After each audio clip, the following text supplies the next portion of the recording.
So page 485, I'm going to start reading at line 414.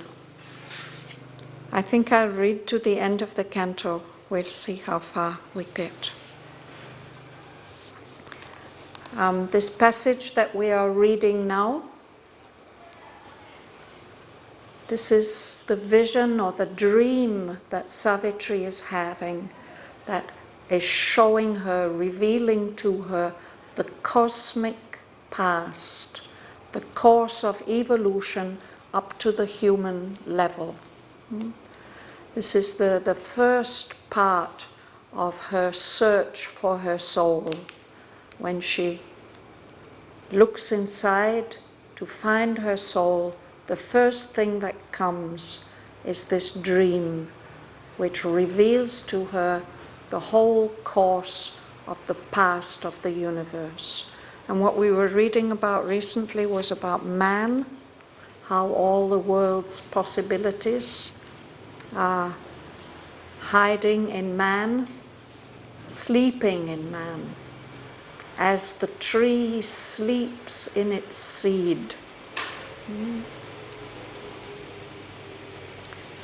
And he showed us first the outer nature that we are familiar with, but then he said this is just a first view.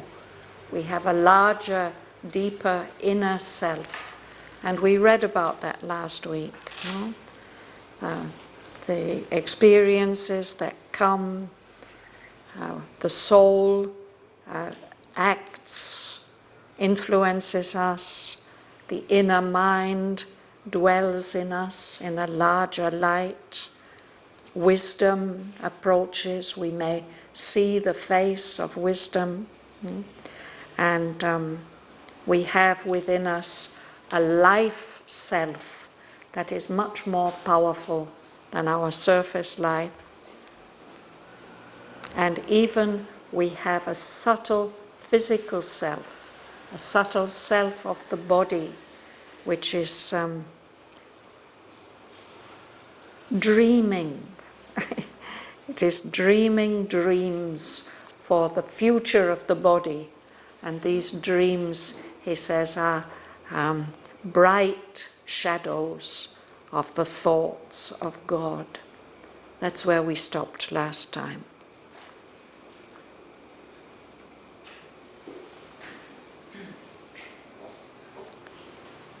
In the prone, obscure beginnings of the race, the human grew in the bowed, ape-like man. He stood erect, a god-like form and force, and a soul's thoughts looked out from earth-born eyes. Man stood erect. He wore the thinker's brow. He looked at heaven and saw his comrade stars.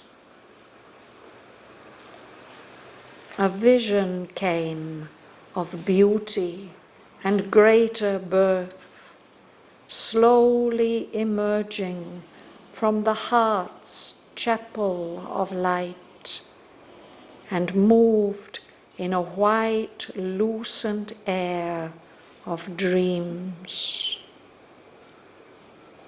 He saw his being's unrealized vastnesses.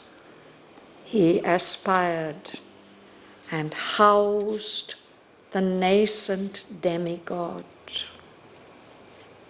The occult seeker into the open came. He heard the far and touched the intangible. He gazed into the future and the unseen.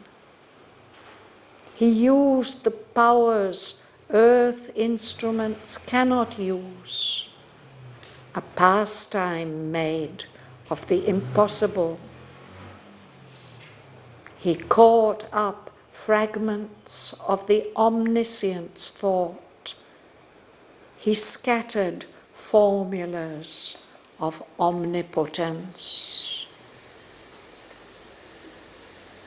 Thus, man in his little house, made of earth's dust, grew towards an unseen heaven of thought and dream, looking into the vast vistas of his mind on a small globe dotting infinity. At last, climbing a long and narrow stair, he stood alone on the high roof of things and saw the light of a spiritual sun. Aspiring, he transcends his earthly self. He stands in the largeness of his soul newborn, redeemed from encirclement by mortal things, and moves in a pure, free, spiritual realm, as in the rare breath of a stratosphere. A last end of far lines of divinity. He mounts by a frail thread to his high source. He reaches his fount of immortality. He calls the Godhead into his mortal life.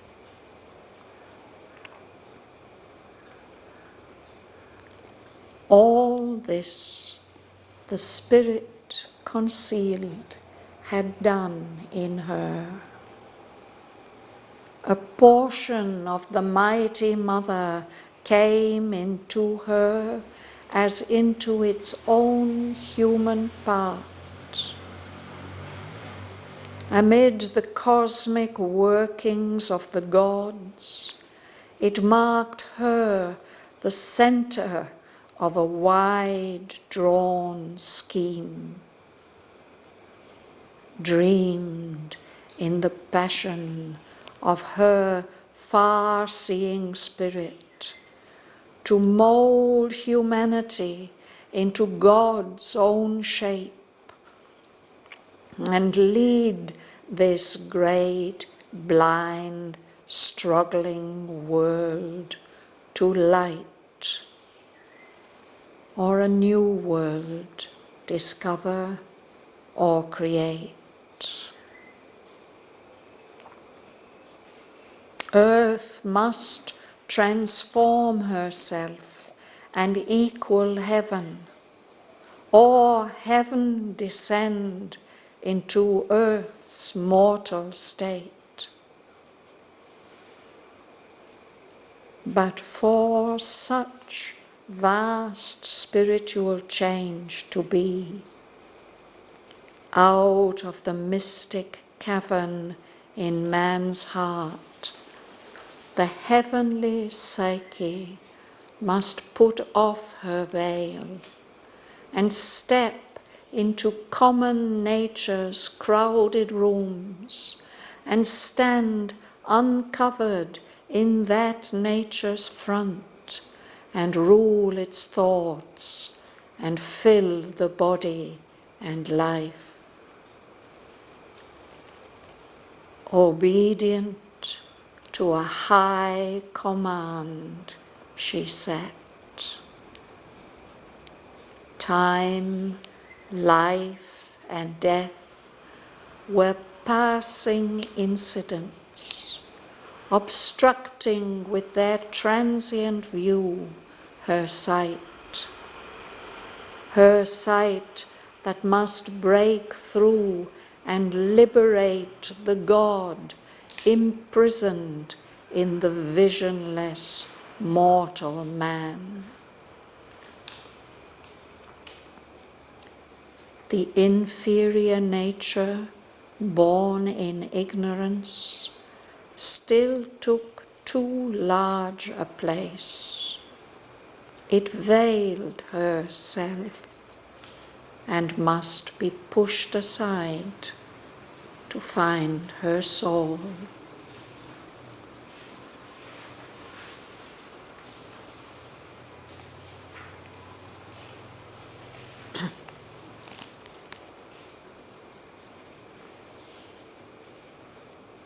Which way are we reading? This way? Yeah. In the throne, obscure beginnings, the race, the human guru, in the bowed apple like man. Let's pause. 2 lines. Now he's introducing the topic in a new way. The evolutionary story that we know, no? In the obscure beginnings of the human race. Obscure means dark and dimly lit, no? And he says the beginnings of the race were prone, as if we were lying down on the ground, still crawling, not grown, standing up. In the prone, obscure beginnings of the race, the human consciousness gets prepared in the bowed, ape-like man. We've seen these pictures, no, of them, and the evolutionary stages. There's this being who stands erect, but he's still bowed down. But in him, the human being is preparing. He stood erect, godlike form and form, and the soul's thoughts looked out from earth-born eyes. Man stood erect. He wore the tinger's brow. He looked at heaven and saw his comrade stars. A vision came of beauty and greater birth, slowly emerging from the heart's chapel of light, and moved in the wide, lucid air of dreams. So there's a time when really the human race manifests and stands up straight. And the human form is, Mother has said it, it is a kind of archetypal form, godlike form. People have had an intuition of that at certain periods of human history. Of course, we still have a lot of animal characteristics, so we are a mixture of animal and God. But when the human form appeared on earth, it was a godlike form and a much greater strength of force, much greater control over the environment. It's like in the Bible where God makes Adam, the first man, to rule over all the lower forms, give them names, look after them, look after the garden. And out of these eyes, they are eyes that are born from earth, from matter, but the thoughts of a soul can look out of these human eyes, see the world and perceive it and think about it from the soul. When man stands erect, he wears the thinker's brow. We think this is something typical of the developed human being. If there's a brow, it shows, reveals the power of thought. This is the brow here. And from the beginning, man looked up at the skies, at heaven, and he saw the stars, and he felt that those stars must be his comrades, his friends and companions, that they have some connection with him. And even those very early men, they had a vision of beauty and a greater birth than this material human birth. They thought that there is a process of development slowly emerging, coming out of the heart. And the heart is seen as a chapel of light. A chapel is a very simple little church. So it's a place where, in a very, very simple and humble way, the divine is worshipped. And so his human consciousness is moving in a lucent air, an air that's full of light, that's even white, integral and pure, the dreams, the first dreams of humanity. He saw his being's unrealized vastnesses. He aspired and housed the nascent demigod. Yes. So there's, from the beginning, there's a perception in humanity that we are not just this little being, but that we have much vaster parts which have not yet been realized. And so the human being, man, aspires for higher things, and in himself he houses the nascent demigod. Nascent means something that's being born. Sometimes we talk about the nascent moon. There's been no moon, there's been new moon, and we see the very first little crescent of the first nascent moon, the moon beginning to be born and to grow. So within us there's a demigod, a half-divine being that's growing, being born in us. Sergei? Out of the deep recess of the cell, the portal secret into the open flame. He felt the far and touched the intentional. He gazed into the future and the unseen. He used the powers Earth's instruments cannot use, the pastime made of the impossible. He caught up fragments of the omniscience thought. He scattered formulas of omnipotence. Yes. Out of the dim recesses of the self, from the inner being. A recess is a part of the room that is set back, an alcove or a small area that's more private than the main room. So in our self, in our inner being, there are such dimly lit rooms connected with the main part of our body.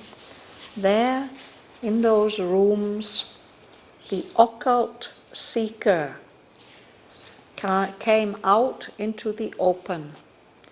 So it seems that from the very beginning of our human evolution, human beings have been exploring, seeking, trying to find things out. And they have invented and made things. These even sound like modern inventions, hearing the far through a telephone. and touching the intangible somehow at a distance. Intangible is what can't be touched. There's something in us which gazes into the future and wants to explore what we can't see with our physical eyes. We investigate the unseen. And man uses powers the earth instruments cannot use. We have powers beyond what our senses can tell us, our physical senses. We have powers of reasoning and intuition that can take us beyond just what the earth instruments use. And he says that man has made a pastime of the impossible.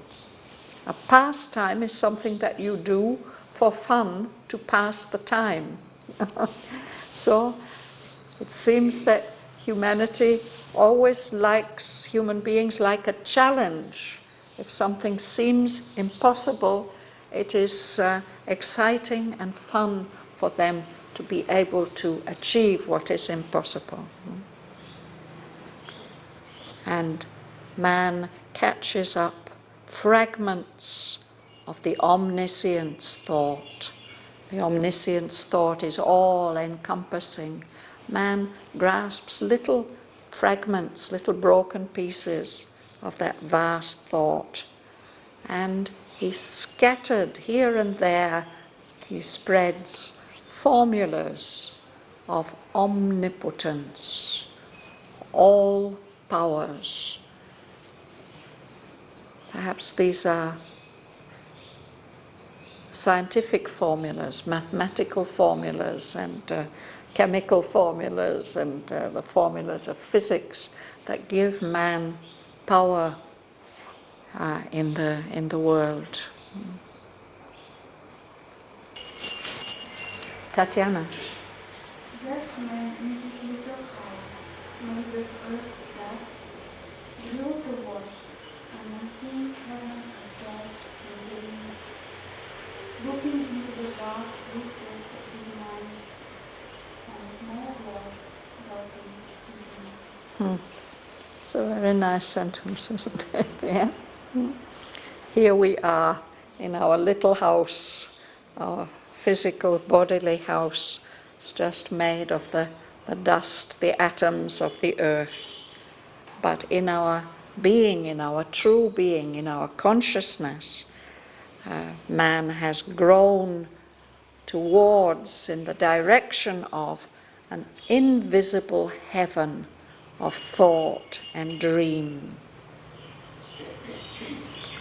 Here we are, here is man on this small globe, this little globe of our earth, which is just a dot in the vast infinity, the boundlessness of the material universe. But he can look even into vast vistas, inwardly, in the mind.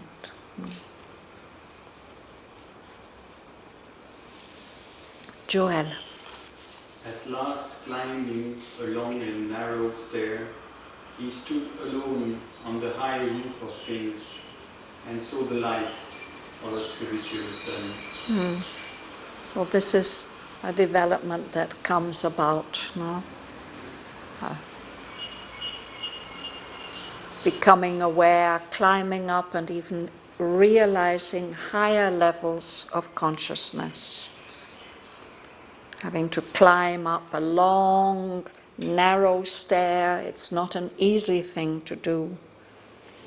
He reaches the high roof of things, the highest planes of the manifestation, and he can see the light of a spiritual sun, the sun of the spirit.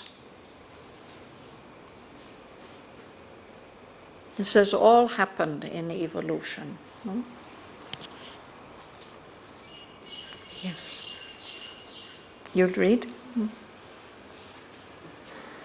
Has been the transient is all he said. He stands in the largeness of his soul, newborn, redeemed from encirclement by mortal things, and moves in a pure, free spiritual realm, as in the rare deep of a stratosphere. Yes, we'll pause there. So with the power of aspiration, he transcends, he goes beyond his earthly self. He is able to release, achieve the liberation of the soul. He stands newborn. It's the second birth, no? When the soul becomes free. When that happens, he's redeemed, he's set free from encirclement by mortal things, that domination of everything that is perishable, material. The soul becomes free of all that. And then it can move in another realm, not just this material realm, but another realm, pure, free, spiritual realm. And he says that's like moving in the rare breath of a stratosphere. The stratosphere is part of the Earth's atmosphere. It's the highest part of our Earth's atmosphere. And if we went there, we would not be able to breathe that atmosphere.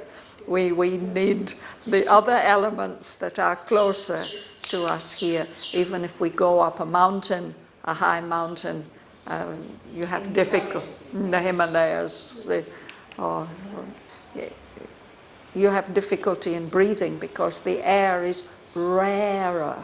It is more subtle, more thin up there. There's less of the elements that we need. Basically oxygen, I think, no? So a stratosphere is a very high, pure, fine atmosphere. Ganga Lakshmi. The last end of far line of divinity, he mounts by the frail thread to recite source. He reached his fount of immortality. He calls the Godhead into the mortal life. To his mortal life, yes. A last end of far lines of divinity.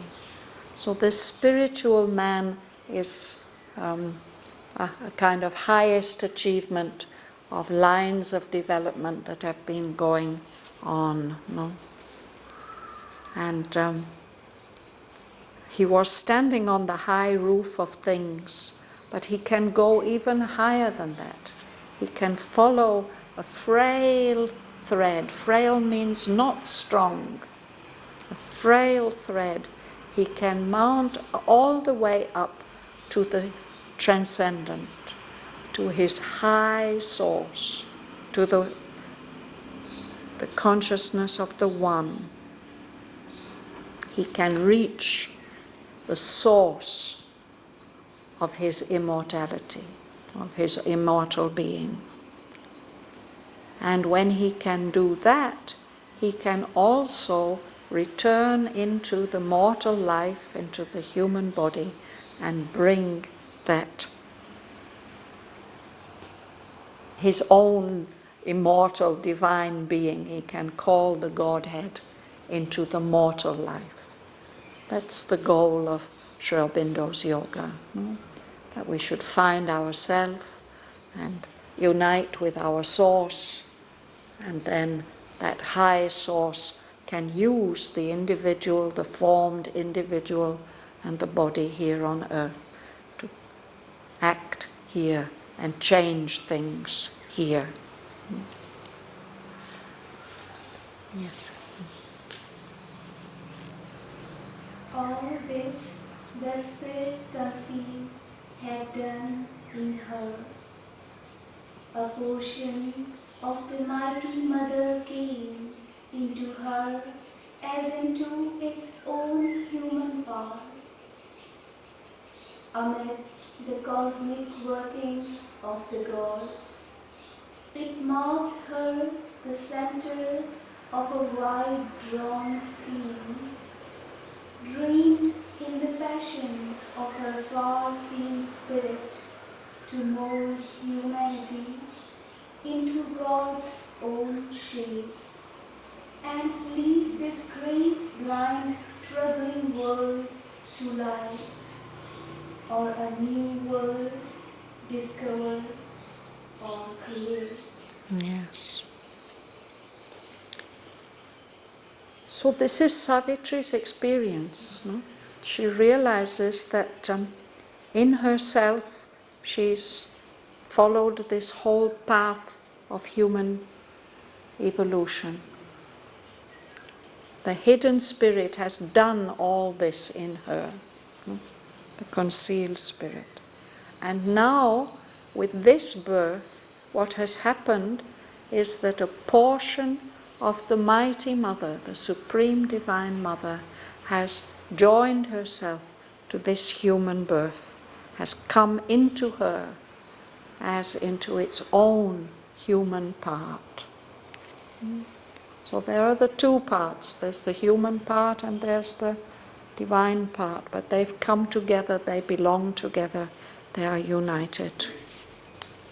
So, amid the cosmic workings of the gods, the universal workings of the universal powers, the powers that are working towards the light, she has been marked as the center of a wide-drawn scheme, a vast plan. And that portion of the mighty mother which has chosen her, Savitri, as the center of this plan, that portion dreams in her. She, Savitri, has this far-seeing spirit, and that divine portion in her dreams in that far-seeing spirit. It dreams of molding, shaping humanity into God's own shape. It dreams of leading this great, blind, struggling world to light. Or if that is not possible, if the world will not respond, then to discover a new world, or if necessary, to create a new world. Gumsun. Earth must transform herself and be called heaven. All heaven descend into Earth's immortal state. This is again to show one of these short formulations of Aurobindo's teachings. No? Rather, this material world must be transformed and become equal to the free higher levels of consciousness, or those higher levels of consciousness must come down here into matter, into Earth's mortal state, and transform it here. No? Perhaps these two things both have to happen, help each other to happen. So how can it happen, Joy? But for such vast spiritual change to be, out of the mystic cavern in man's heart, the heavenly Shishe must put off her veil and step into common nature's crowded rooms and stand uncovered in the nature's front and rule its souls and fill the body and life. Yes. So for this vast spiritual change to come about, this earth becoming transformed, something has to happen. And that depends on humanity. out of this mystic cavern, this mysterious secret cave in man's heart. The presence that is there must come out into the open. In the deep cave of the heart is dwelling the heavenly psyche. This is the soul. We're here with a capital P. This is the Greek word for soul. She's there, she's veiled and hidden. She must take off the veil and step out into the open, into the crowded rooms of common nature, into everyday life. And she must stand there revealed, uncovered, in the front as the leader of the common nature. She must become the ruler of its thoughts, and it must fill the body and the life. This individual transformation is a necessary condition for the transformation of the whole. And Savitri feels that this is her duty and her mission. When you speak about psyche, it's like the soul. So the soul, the heavenly psyche, can also be the psyche of the human. It's different from the heart. It's something connected with the soul more than we are told that the seat of the soul is somehow behind the heart center. So the way to find that mystic cavern is to go deep into the heart. The heart is our emotional center, and it should be the center of our higher feelings and emotions. And so for many people, that's the easiest way to reach the soul, through the purified emotions, feelings.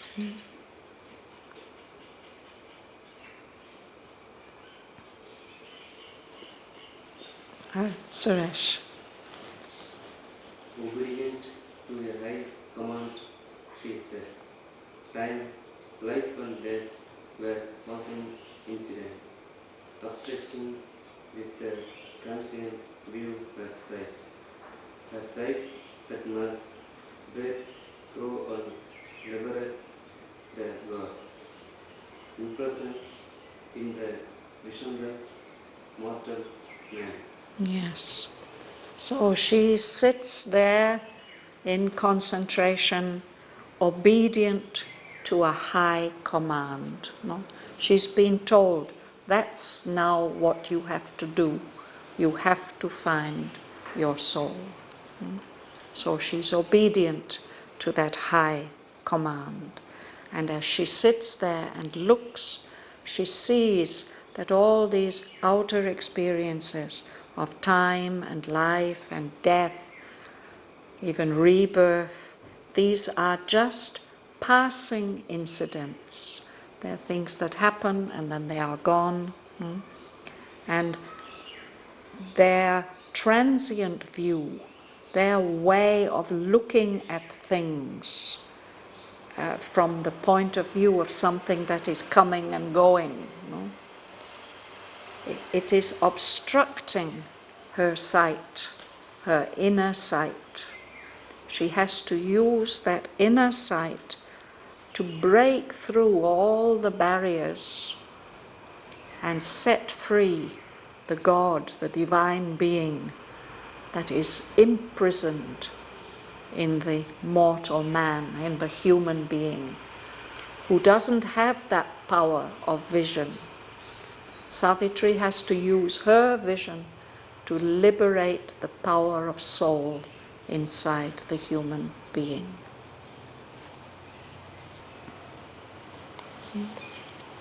The inferior nature born into ignorance still took too large a place. It viewed herself and must be pushed aside to find her soul. Yes, So the inferior nature, the lower nature, the earthly parts, body, life and mind, this has been born into the ignorance. She's a human being, she's carrying all that inferior nature with her, and it's still taking up too large a place in her consciousness. It's veiling herself, her true self, hiding it, so that inferior nature must be pushed aside in order to find her soul. So that's what we find happening in the next few cantos, in Canto 3 and Canto 4, and in Canto 5, that is called the finding of the soul. And that is then only the first step. It's a very big, very important, immensely powerful step. But she has another 2 steps to take before she's ready to take up her mission of saving Shraddhavan, the soul of humanity, from the grip of ignorance and death. What I understood in this country is that there is there is a plan which is that she cannot not do it, cannot success actually to do this, because it's she is missions to do and she knows how to do. She has just to follow actually to do the job, the work to do. Yes. It is foreseen that she will succeed. I understood this in short. Yes, but you see this canto is called the parable of the search for the soul. In order to succeed, she has nothing to succeed for herself. No, she is already free. She's accepted to come and do this for human beings. So she has to follow this whole path that ordinary evolutionary beings have to follow. And that is what is described in this book of yoga. Because she has done it with Aurobindo's word, maybe humanity is saved, already saved, no? Well, the seed of that fulfillment has definitely been done. But how hard Mother and Aurobindo worked, what they toiled, we cannot even begin to conceive what they have done to give us the opportunities that we have today, that we also don't really grasp what opportunities we have. When we read the Life Divine, he tells us who we are, and what we should be able to do. But the inferior nature born into the ignorance still takes too large a place. So Savitri is showing us how to push that aside, find the soul. Then we will be able to collaborate with that great work, that great process. How this title of this canto is parable of the search for the soul? Yes, that's a very intelligent question, Bhavana. Thank you. Yeah. Why is it called the parable of the search for the soul? A parable is a little story. It's a little story with a meaning, a moral. It is illustrating something. I think the reason why this canto is called the parable of the search for the soul instead of just the search for the soul is that what I was just saying to Joy, that in a way Savitri is already in touch with her soul, she's already guided by her soul. But in order to fill this particular mission that she's come to do as a human being, she has to show us the way. She has to go through the whole process that we have to go through. So this is a little story which is showing us the way. Something like that. Yeah?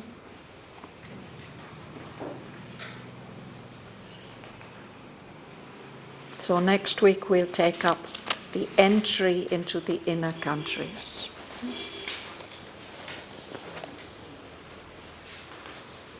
So we can read these lines together from line 414.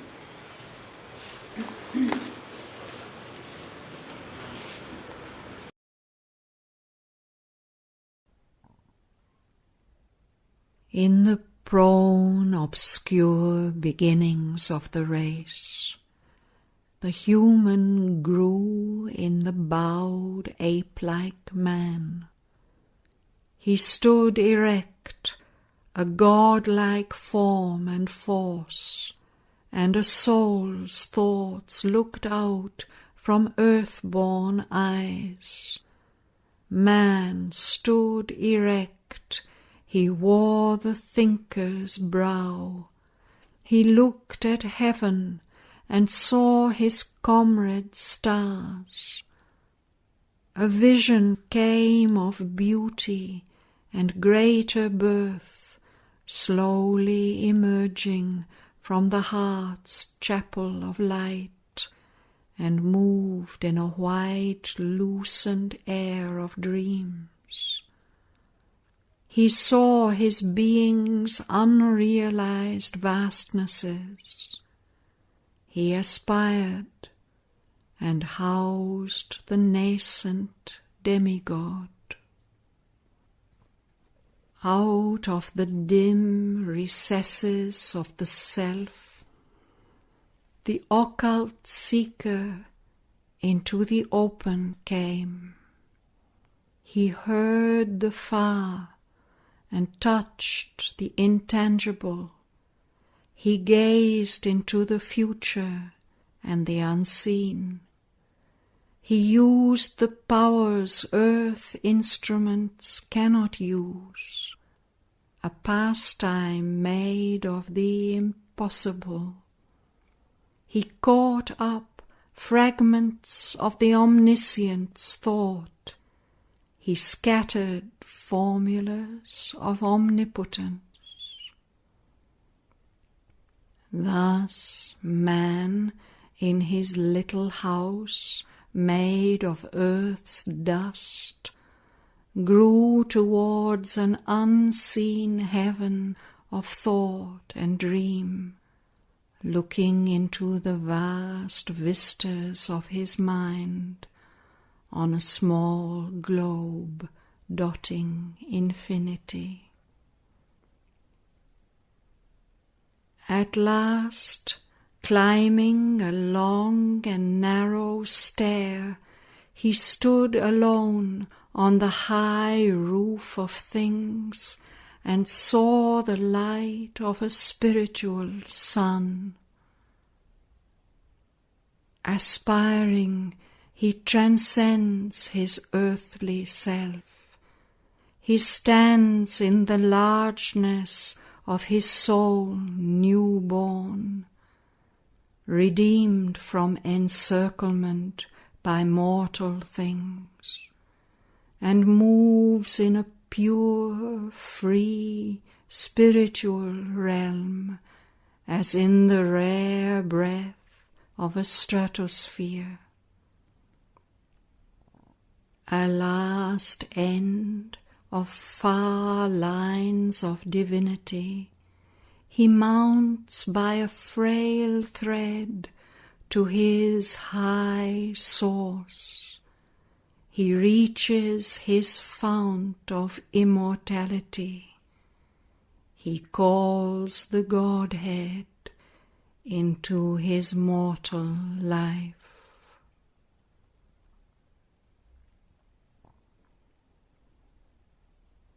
All this the Spirit concealed had done in her. A portion of the mighty Mother came into her as into its own human part. Amid the cosmic workings of the gods, it marked her the center of a wide-drawn scheme, dreamed in the passion of her far-seeing spirit, to mould humanity into God's own shape, and lead this great, blind, struggling world to light, or a new world discover or create. Earth must transform herself and equal heaven, or heaven descend into earth's mortal state. But for such vast spiritual change to be, out of the mystic cavern in man's heart, the heavenly psyche must put off her veil and step into common nature's crowded rooms, and stand uncovered in that nature's front, and rule its thoughts, and fill the body and life.